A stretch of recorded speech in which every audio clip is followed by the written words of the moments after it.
হরে কৃষ্ণ কৃষ্ণ কৃষ্ণ হরে হরে, হরে রাম রাম রাম হরে হরে।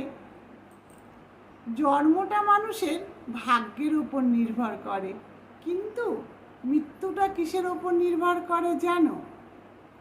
মৃত্যুটা সময়ের উপর নির্ভর করে।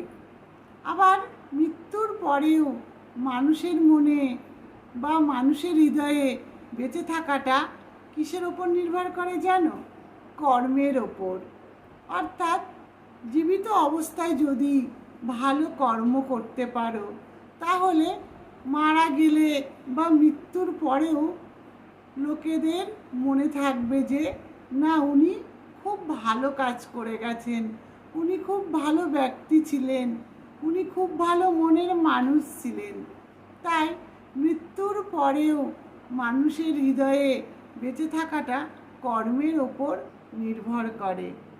তাই বলবো, সর্বদা কর্ম সঠিক করুন, সৎ পথে করুন। এবং মানুষের ভাগ্য এটা হাতের রেখায় নির্ভর করে না।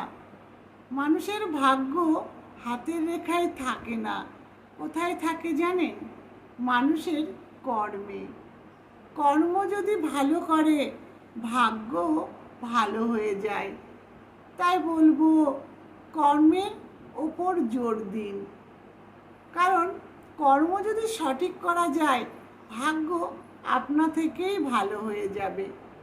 আবার প্রত্যেক ব্যক্তির ধর্মে বিশ্বাসী হয়ে সমস্ত কাজ করা উচিত। কারণ অধর্মের পথে কখনোই মানুষ জয়ী হতে পারে না, সুখী হতে পারে না। তাই প্রত্যেক ব্যক্তির উচিত ধর্মকে মেনে চলা। আবার প্রত্যেকটি কাজ সততার সাথে করা উচিত।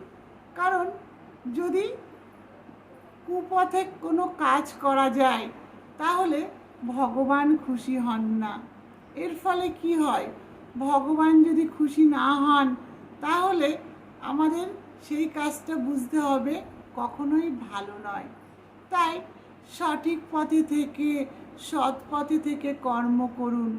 জীবনটাকে সহজ সরলভাবে কাটিয়ে যান। দেখবেন ভাগ্য আপনা থেকেই ভালো হয়ে যাবে। কারণ সৎ পথে থাকা ব্যক্তির সঙ্গেই ভগবান সর্বদা থাকেন। হরে কৃষ্ণ।